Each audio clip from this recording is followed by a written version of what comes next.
we have the Pakistani Minister of Planning, Development and Reforms, Mr. Ahsan Iqbal.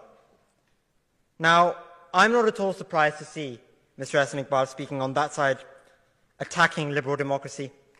After all, Mr. Iqbal's party launched the greatest attack on liberal democracy in Pakistani history by working with the military to rig elections and form a government despite having only won 17 out of 272 seats fairly.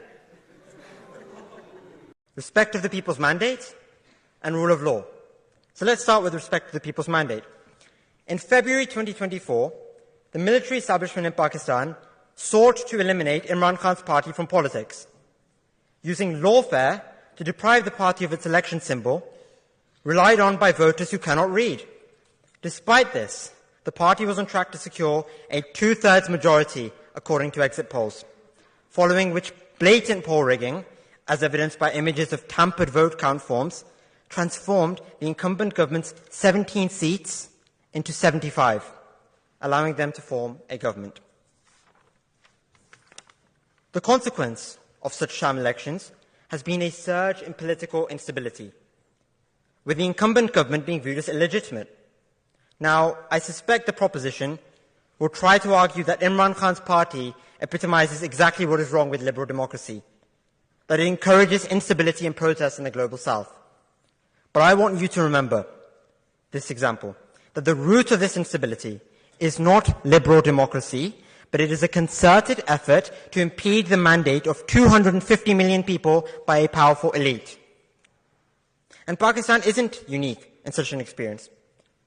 You mentioned Egypt. Military dictator Sisi in Egypt, who has jailed and killed hundreds of dissenting civilians and political opposition after uprooting democracy over 10 years ago, has destroyed the Egyptian economy, despite receiving billions of dollars from allies. Moving on to rule of law, a fundamental pillar of liberal democracy, as I'm sure we can all agree. Pakistan's history is rife with political imprisonments, and indeed Mr. Ahsan Iqbal's own party has regrettably suffered the consequences of being on the wrong side of Pakistan's military establishment.